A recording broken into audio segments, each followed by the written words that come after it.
स्तवन करूं, स्तवन करूं, स्तवन करूं ईसु तारूं। वचन सुनीने ग्रहण करूं सहु, तेने पंथे चालू। स्तवन करूं, स्तवन करूं, स्तवन करूं ईसु तारूं। પ્રિય મિત્રો, સ્તવન કાર્યક્રમની સમગ્ર ટીમ તરફથી આપ સૌને પ્રેમભરી શુભેચ્છાઓ. અમે આ કાર્યક્રમમાં આપનું સ્વાગત કરીએ છીએ. અમને ખાતરી છે કે આ કાર્યક્રમ દ્વારા આપને ઈશ્વરના વચનોમાંથી આત્મિક લાભ મળી રહ્યો હશે. આ કાર્યક્રમમાં આપણે પવિત્ર શાસ્ત્ર બાઇબલમાંથી જુદા જુદા પુસ્તકોનો અભ્યાસ કરી રહ્યા છીએ. મિત્રો, આપ નિયમિત રીતે સ્તવન કાર્યક્રમ નિહાળો છો અને આપના પ્રતિભાવો દ્વારા અમને ઉત્તેજન આપો છો, તે બદલ આભાર. અમને આશા છે કે અમારા આ શિક્ષણ મારફતે આપ ઈશ્વરના વચનમાં અને વિશ્વાસમાં વૃદ્ધિ પામી રહ્યા હશો. તો ચાલો આજના અભ્યાસમાં આગળ વધીએ અને દેવના સેવક પાસેથી દેવનું વચન શીખીએ.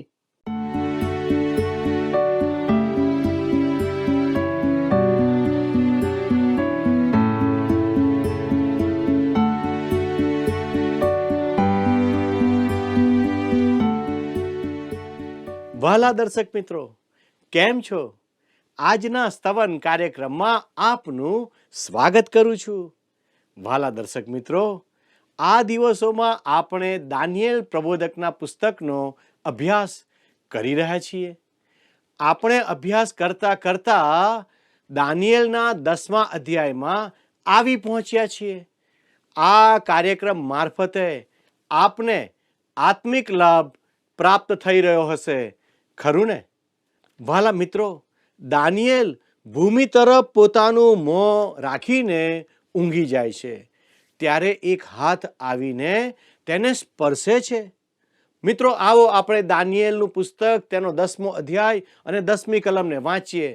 ત્યારે જુઓ, એક હાથ મને અડક્યો અને તેણે મને મારા ઘૂંટણો પર તથા મારા હાથની હથેલીઓ પર ટેકવ્યો. આ સ્વર્ગીય સંદેશવાહકને દેહ ધારણ કર્યા પછીના ખ્રિસ્તે મોકલ્યો હતો કે તે દાનિયેલની પ્રાર્થનાનો જવાબ આપે. તે કોણ હોઈ શકે? મિત્રો, સારું, હું સૂચવું છું કે તે ગાબ્રિએલ દૂત હતો, કેમ કે બીજા બનાવોમાં ગાબ્રિએલને દાનિયેલ પાસે મોકલવામાં આવ્યો હતો. આમ છતાં તે બીજો કોઈ દૂત પણ હોઈ શકે. વહાલાઓ, આવો આપણે દાનિયેલનું પુસ્તક તેનો 10મો અધ્યાય અને 11મી કલમ વાંચીએ. તેણે મને કહ્યું કે, હે દાનિયેલ, અતિ પ્રિય માણસ, જે વાતો હું તને કહું છું તે સમજ ને ટટ્ટાર ઊભો રહે, કેમ કે મને હમણાં તારી પાસે જ મોકલવામાં આવ્યો છે. જ્યારે તેણે મને આ વાત કહી ત્યારે હું ધ્રુજતો ઊભો થયો. મિત્રો, તમે જોયું, દાનિયેલ પહેલા ભૂમિ પર ચત્તાપાટ હતો, ત્યાર પછી તેને ચોપગે રાખવામાં આવ્યો અને હવે તેને સીધા ઊભા રહેવાનું કહેવામાં આવ્યું છે. અતિ પ્રિય માણસ. ફરીથી દાનિયેલને યાદ કરાવવામાં આવ્યું કે તે ઈશ્વરનો અતિ પ્રિય માણસ છે. આમ તો સ્વર્ગમાં આ તો અદ્ભુત પ્રતિષ્ઠા કહેવાય, ખરું ને મિત્રો? વહાલાઓ, આપણા અભ્યાસમાં આગળ વધતા આવો આપણે દાનિયેલનું પુસ્તક 10મો અધ્યાય તેની 12 અને 13 કલમ વાંચીએ.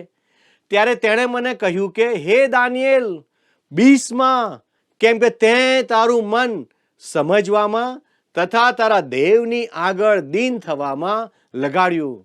તેના પહેલા દિવસથી જ તારી પ્રાર્થનાઓ સાંભળવામાં આવી હતી અને તારી વિનંતીઓની ખાતર હું આવ્યો છું. પણ ઈરાનના રાજ્યના સરદારે 21 દિવસ સુધી મારી સામે ટક્કર લીધી. પણ મુખ્ય સરદારોમાંનો એક એટલે મિખાએલ મારી મદદે આવ્યો અને હું ત્યાં ઈરાનના રાજાઓની સાથે રહ્યો. વાલા મિત્રો, અહીંયા થોડી ક્ષણો માટે પડદો ઉઠાવવામાં આવ્યો છે અને તે ચાલી રહેલા સ્વર્ગીય યુદ્ધને પ્રગટ કરે છે. મિત્રો, તે દર્શાવે છે કે આ બ્રહ્માંડ જેમાં આપણે રહીએ છીએ તેના વિશે આંખે જોઈએ છે તે કરતાં ઘણું બીજું બધું પણ છે. આપણે જે જાણીએ છીએ તે કરતાં તેમાં ઘણું બધું સમાયેલું છે. બહુ જ જૂજ આપણને પ્રગટ કરવામાં આવ્યું છે અને આપણને અદ્રશ્ય દુનિયા વિશે જે જણાવવામાં આવ્યું છે તેથી વધારે જાણવાનો આપણે પ્રયત્ન કરવો જોઈએ નહીં. વાલા દર્શક મિત્રો, તે દર્શાવે છે કે જે અદ્રશ્ય દુનિયા આપણે જોઈ શકતા નથી તેમાં લડાઈ ચાલી રહી છે. યુગોથી સારા અને ભૂંડા વચ્ચે, પ્રકાશ અને અંધકાર વચ્ચે, શૈતાન અને ઈશ્વર વચ્ચે ચાલતી લડાઈ છે. તે દર્શાવે છે કે શૈતાની સત્તાઓ અને સ્વર્ગીય સત્તાઓ છે. પહેલા દિવસથી જ તારી પ્રાર્થનાઓ સાંભળવામાં આવી હતી અને તારી વિનંતીઓની ખાતર હું આવ્યો છું. વાલા દર્શક મિત્રો, દૂત જણાવી રહ્યો છે કે દાનિયેલની પ્રાર્થના તરત જ સાંભળવામાં આવી હતી અને તેને જવાબ લઈને દૂત તરીકે મોકલવામાં આવ્યો હતો.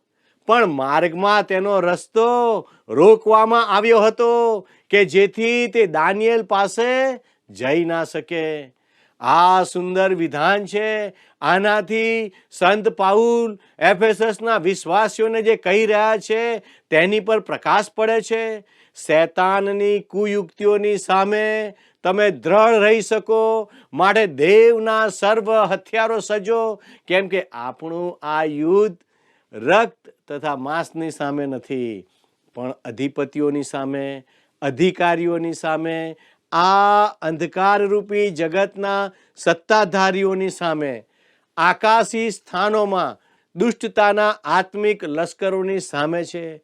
વાલાઓ, તે વિશે એફેસીઓનો પત્ર તેનો 6 અધ્યાય 11 અને 12 કલમમાં જણાવ્યું છે. વાલા મિત્રો, ફરીથી અહીંયા શૈતાની સત્તાઓની પદવીઓ જણાવવામાં આવી છે. તેમની સત્તા કદાચ મારી અને તમારી પ્રાર્થનાઓનો હજુ કેમ જવાબ મળતો નથી તેનો ખુલાસો કરે છે. પ્રાર્થના હંમેશા આત્મિક લડાઈ છે. સંત પાઉલે સ્પષ્ટ જણાવ્યું છે કે પ્રાર્થના તેમને માટે હંમેશા આત્મિક લડાઈ હતી. હવે ભાઈઓ, આપણા પ્રભુ ઈસુ ખ્રિસ્તની ખાતર તથા પવિત્ર આત્માના પ્રેમની ખાતર હું તમને વિનંતી કરું છું કે તમે મારે નામે આગ્રહપૂર્વક દેવની પ્રાર્થના કરીને મને સહાય કરો. જે રોમિયોનો પત્ર 15મો અધ્યાય 30મું વચન અને 32મા વચનમાં દર્શાવ્યું છે. મારી સાથે માટે ગ્રીક શબ્દ છે સુનાગો નિઝોમ નો ઉપયોગ કરવામાં આવ્યો છે, જેના પરથી અંગ્રેજી શબ્દ એગોનાઇઝ આવ્યો છે. મારે અને તમારે પ્રાર્થનામાં પીડાવાનું છે. મારે અને તમારે પ્રાર્થનામાં આગ્રહથી દેવની પાસે માગવાનું છે. વાલા મિત્રો, આજે પ્રાર્થનાને હળવાશથી લેવામાં આવે છે. જે પણ પ્રાર્થનાઓ હું સાંભળું છું તે ક્યાં તો પુષ્પો સમાન કે ભારે ઈશ્વર વિદ્યાથી ભરપૂર હોય છે. અને મને લાગે છે કે આપણે તે બંને વિના ચલાવી શકીએ છીએ. સાચી પ્રાર્થના પીડાદાયક હોય છે. તે અડચણોને ભેદીને આત્મિક પરાક્રમને વહેતું કરનારી હોવી જોઈએ. તેમાં પ્રભુનું પુષ્પો વેરતી ભાષામાં વખાણીને તેમનું મનોરંજન કરનારી કે ખૂબ જ ઈશ્વર વિદ્યાના ઉત્કૃષ્ટ શબ્દોથી કશું થવાનું નથી. મારા વાલા દર્શક મિત્રો, આપણે આત્મિક લડાઈ લડી રહ્યા છીએ. ફરીથી દૂતે દાનિયેલને કહ્યું કે પહેલા દિવસથી જ તારી પ્રાર્થનાઓ સાંભળવામાં આવી હતી અને તારી વિનંતીઓની ખાતર હું આવ્યો છું. પણ ઈરાનના રાજ્યના સરદારે 21 દિવસ સુધી મારી સામે ટક્કર લીધી. તે કોણ છે? કોઈ માનવ કે પૃથ્વી પરનો રાજકુમાર તેવું કરી શકે નહીં. તે સ્પષ્ટ છે કે તે શૈતાનનો અશુદ્ધ આત્માઓમાંનો એક દૂત હતો. આપણે જાણીએ છીએ કે જેમ ઈશ્વરે દૂતોનું સંગઠન બનાવ્યું છે, તેમ શૈતાને અશુદ્ધ આત્માઓનું સૈન્ય બનાવ્યું છે. તેમાં સૈન્યની વિવિધ પદવીઓનો સમાવેશ થાય છે. દેખીતી રીતે આ દેવદૂત ઈરાનનો રાજકુમાર, જે શૈતાનનો દૂત હતો, તેની પાસેથી પસાર થઈ શક્યો નહીં અને તેને વધુ શક્તિશાળી થવા માટે પાછો મોકલવો પડ્યો. ખરેખર તો મિખાએલ, જે મુખ્ય દેવદૂત હતા, તેમણે તેને માટે રસ્તો ખુલ્લો કરવા આવવું પડ્યું.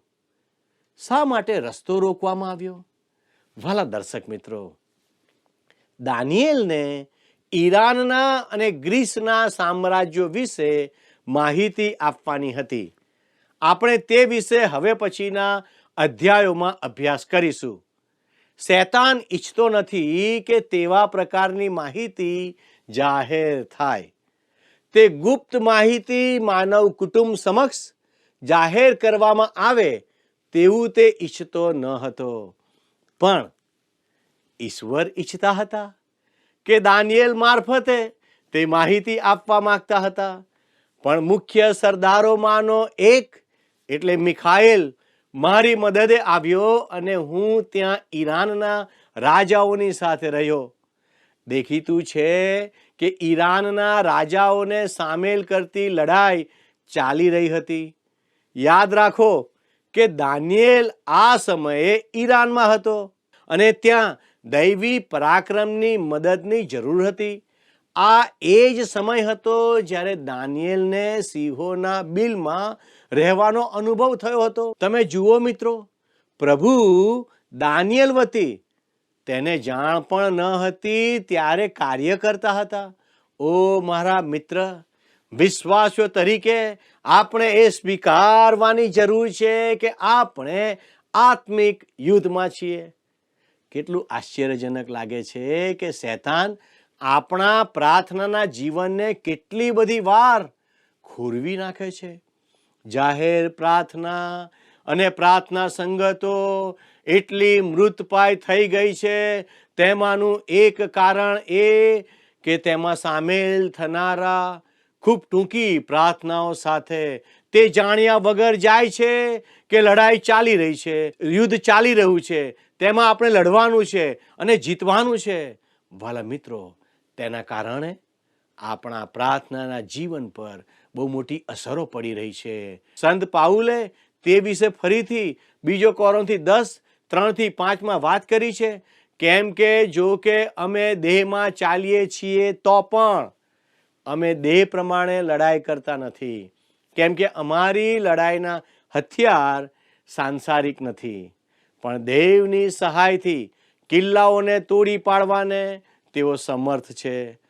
અમે વિતડાવાદોને તથા દેવના જ્ઞાનની વિરુદ્ધ જે કંઈ માથું ઉચકે છે તેને તોડી પાડીએ છીએ અને દરેક વિચારને વશ કરીને ખ્રિસ્તની આધીનતામાં લાવીએ છીએ. વાલા મિત્રો, ખ્રિસ્તી જીવન આપણામાંથી કોઈએ પણ જે સ્વપ્ન જોયું હોય તેના કરતાં પણ મોટું કાર્ય છે. મારે અને તમારે તે સ્વીકારવાની જરૂર છે કે આપણા જીવનમાં આપણને પવિત્ર આત્માના સામર્થ્યની અને ખ્રિસ્તની હાજરીની કેટલી બધી જરૂર છે. આપણે એ બાબતથી સજાગ થવાની જરૂર છે કે આપણે આત્મિક યુદ્ધમાં વ્યસ્ત છીએ. આવો દાનિયેલનું પુસ્તક તેનો 10મો અધ્યાય અને 14મી કલમ વાંચીએ. તારા લોકો પર પાછળના દિવસોમાં શું વીતશે તે તને સમજાવવા માટે હું હમણાં આવ્યો છું. કેમ કે સંદર્શન તો દૂરના કાળ વિશે છે. વાલા દર્શક મિત્રો, દાનિયેલના પુસ્તકના બાકીના ભાગને સમજવા માટે આ ચાવીરૂપ બાબત છે. સમાપનમાં આવતા આ સંદર્શનની 3 લાક્ષણિકતાઓ છે. તેની પહેલી લાક્ષણિકતા આ છે: આ સંદર્શન તારા લોકો વિશે છે. હું રૂઢિચુસ્તતાથી અને ક્રમશઃ માનું છું કે આપણે આ ભવિષ્યવાણી ઇસરાયેલ માટે છે તે ઓળખીએ. જો કોઈ તેને બીજી કોઈ રીતે અર્થઘટન કરવાનો પ્રયાસ કરે છે તો તે તેનો શબ્દાર્થ અને વાક્ય રચના અર્થહીન બનાવે છે. તારા લોક એટલે ઇસરાયેલ. બીજી લાક્ષણિકતા, તે દૂરના કાળમાં પરિપૂર્ણ થશે. આ આખરી પરિપૂર્ણતાની જગ્યા તેને 70મા અઠવાડિયામાં લાવે છે, જે મહાવિપત્તિનો સમયગાળો હશે. આ દૂરનો કાળ તેને તે સમયની આખરમાં મૂકે છે. ત્રીજી લાક્ષણિકતા, પાછળના દિવસોમાં. આ તે બાબત પર ભાર મૂકે છે કે તેમાં લાંબો સમયગાળો સંકળાયેલો છે. ફક્ત તેની પરિપૂર્ણતા માટે જ નહીં, પણ સંદર્શનને પૂરું કરવા માટે. વાલા દર્શક મિત્રો, હવે આપણે આ સંદર્શનના બીજા ભાગમાં આવીશું. ઐતિહાસિક રીતે વિચારીએ, જ્યારે તે આપવામાં આવ્યું હતું ભવિષ્ય વચન, પણ હવે તે પરિપૂર્ણ થઈ ગયું છે, અને ભવિષ્યવાણી જે હવે પરિપૂર્ણ થવાની છે. તો ચાલો આપણે દાનિયેલનું પુસ્તક તેનો 10મો અધ્યાય 15 અને 16 કલમને વાંચીએ. તેણે મને આ પ્રમાણે વાતો કરી ત્યારે હું નીચું જોઈને મૂંગો રહ્યો. ત્યારે માનવી સ્વરૂપનો કોઈ એક મારા હોઠોને અડક્યો. ત્યારે હું મારું મુખ ઉઘાડીને બોલ્યો, ને જે મારી આગળ ઊભો હતો તેને મેં કહ્યું કે, હે મારા મુરબ્બી, સંદર્શનને લીધે મને ખેદ થયો છે, ને મારામાં કંઈ જ શક્તિ રહી નથી. પ્રિય મિત્રો, તમે જોઈ શકો છો કે તેની દાનિયેલના શરીર પર ભારે અસર થઈ. વાલા દર્શક મિત્રો, આવો આપણે દાનિયેલ 10, 17 અને 18 વાંચીએ. કેમ કે આ મારા મુરબ્બીનો દાસ આ મારા મુરબ્બીની સાથે કેમ વાત કરી શકે? કેમ કે મારામાંથી તો બળ છેક લોપ થયું છે, ને મારામાં દમ પણ રહ્યો નથી. ત્યારે મનુષ્યના દેખાવના કોઈ એકે ફરીથી મને અડકીને મને બળ આપ્યું. આજે જ્યારે હું લોકોને એમ કહેતા સાંભળું છું કે તેમને દૂતનું દર્શન થયું છે, પણ તેની તેમના પર કોઈ અસર થઈ હોય તેવું લાગતું ન હોય, ત્યારે હું જાણું છું કે તેમણે ખરેખર દૂતને જોયો નથી. દૂતને જોવાને કારણે દાનિયેલ પર ભારે અસર થઈ હતી. ભલાઓ, આવો આપણે દાનિયેલ 10, 19 અને 20 કલમ વાંચીએ. તેણે કહ્યું કે, હે અતિ પ્રિય માણસ, બીમાં તને શાંતિ થાવ, બળવાન થા, હા બળવાન થા. જ્યારે તેણે મારી સાથે વાત કરી ત્યારે મને જોર આવ્યું, ને મેં કહ્યું કે, મારા મુરબ્બી બોલ, કેમ કે તમે મને બળ આપ્યું છે. ત્યારે તેણે મને કહ્યું, હું તારી પાસે શા માટે આવ્યો છું તે તું જાણે છે? હવે હું ઈરાનના સરદાર સાથે યુદ્ધ કરવાને પાછો જઈશ, અને હું ચાલ્યો જઈશ.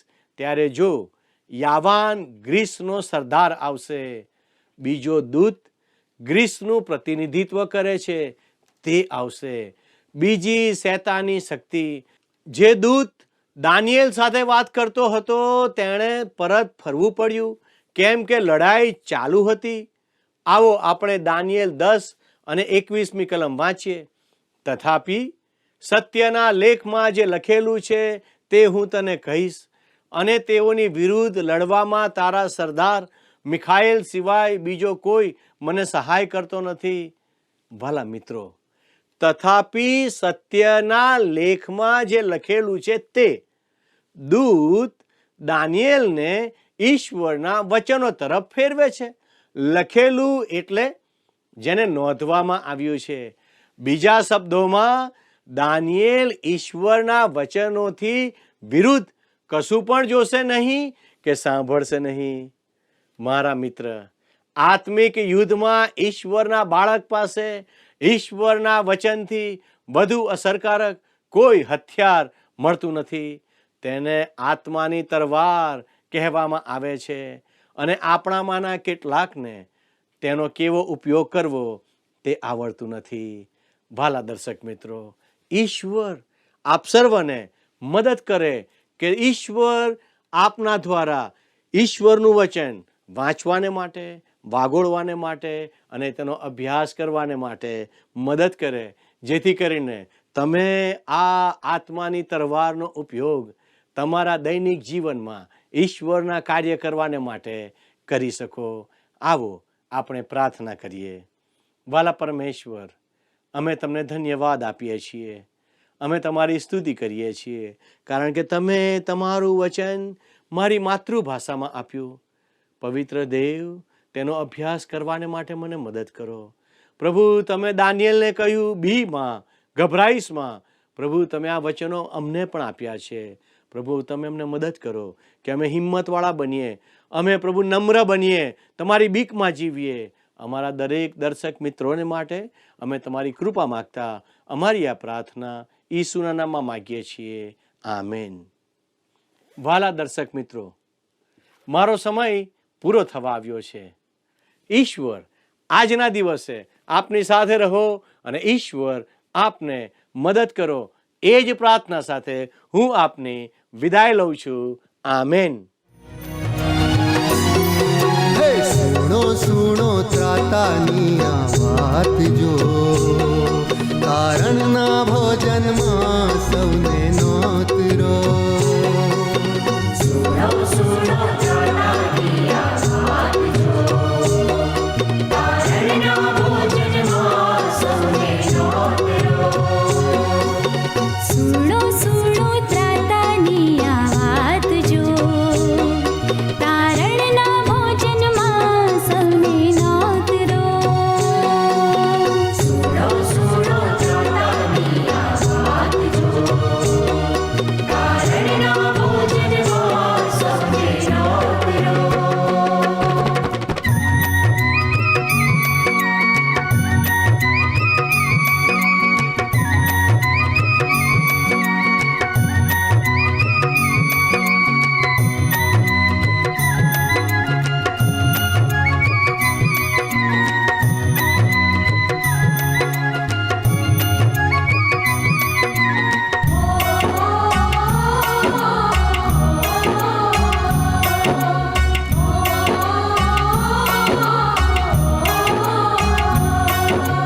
ફરજો ફરજો ગુર્જર દેશે ભાત જો, ફરજો ફરજો ગુર્જર દેશે ભાત જો. ફરજો ગુર્જર દેશે ભાત જો, ફરજો ફરજો ગુર્જર દેશે ભાત જો. હે ફરજો ફરજો ગુર્જર દેશે ભાત જો, તારણના ભોજનમાં સૌને નોતરો. ફરજો ફરજો ગુર્જર દેશે ભાત જો, તારણના ભોજનમાં સૌને નોતરો.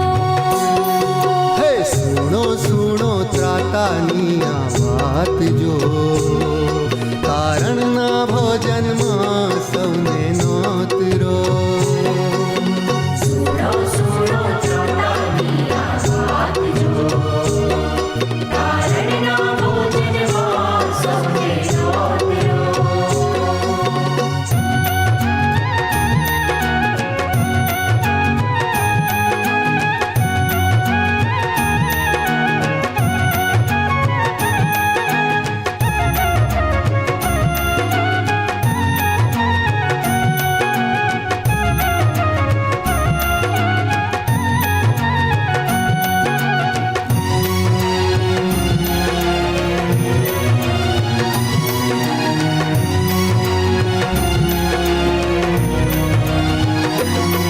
હે જાજો જાજો શહેરોને સૌગામ જો, જાજો જાજો શહેરોને સૌગામ જો. જાજો જાજો શહેરોને સૌગામ જો, જાજો જાજો શહેરોને સૌગામ જો. હે જાજો જાજો શહેરોને સૌગામ જો, તારણના ભોજનમાં સૌને નોતરો. જાજો જાજો શહેરોને સૌ ગામજો, તારણના ભોજનમાં સૌને નોતરો. હે સુણો સુણો ત્રાતાની આ વાત જો, તારણના ભોજનમાં સૌને નોતરો. સુણો સુણો ત્રાતાની આ વાત જો, તારણના ભોજનમાં સૌને નોતરો.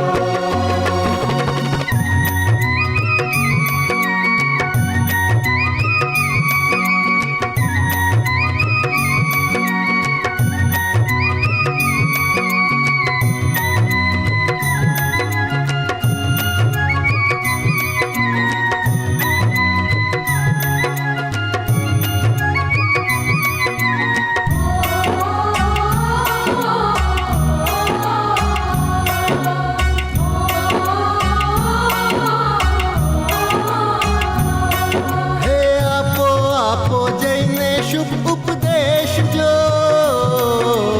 આપો આપો જઈને શુભ ઉપદેશ જો. આપો જઈને શુભ ઉપદેશ જો, આપો જઈને શુભ ઉપદેશ જો. હે આપો આપો જઈને શુભ ઉપદેશ જો, તારણના ભોજનમાં સૌને નોતરો. આપો આપો જઈને શુભ ઉપદેશ જો, તારણના ભોજનમાં સૌને નોતરો. હે સુણો સુણો ત્રાતાની આ વાત જો, તારણના ભોજનમાં સૌને નોતરો.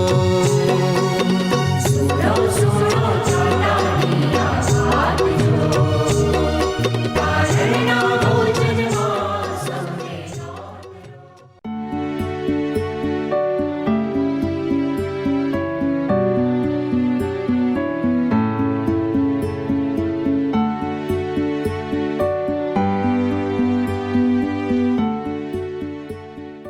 મિત્રો, અમને આશા છે કે અમારો આજનો કાર્યક્રમ આપને માટે ઉપયોગી બન્યો હશે.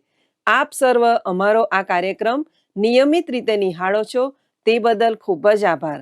અમને ખાતરી છે કે અમારું આ પ્રસારણ આપને બાઇબલના વચનો સમજવા મદદરૂપ બની રહ્યું હશે. જો આપને કોઈ પ્રશ્ન હોય તો આપ વિના સંકોચ અમને પૂછી શકો છો. અમારા પ્રતિનિધિ આપની સાથે વાત કરશે. તે સાથે કાર્યક્રમ સંબંધી આપના પ્રતિભાવો પણ અમને આપી શકો છો. મિત્રો, આજનો પ્રશ્ન છે, ઈરાનના રાજ્યના સરદારે કેટલા દિવસ સુધી ટક્કર લીધી? એ 10, બી 21, સી 11, ડી 13. મિત્રો, ગત પ્રશ્નનો જવાબ છે એ હિદેકેલ. પ્રિય મિત્રો, જો આજનું પ્રસારણ આપને માટે ઉપયોગી બન્યું હોય તો અમને તેની જાણ અવશ્ય કરશો. આપના મિત્રોને પણ આ કાર્યક્રમ સંબંધી જાણ કરશો. અમારી સાથે જોડાયેલા રહેશો અને આપના પ્રતિભાવો અમને અવશ્ય જણાવશો. અમારો સંપર્ક નંબર છે 94 29 37 56 10 9429375610. આજના પ્રશ્નનો જવાબ પણ અવશ્ય અમને મોકલી આપશો. ધન્યવાદ. શું તમને આ કાર્યક્રમ ગમ્યો? અત્યારે જ અમને મિસ કોલ કરો.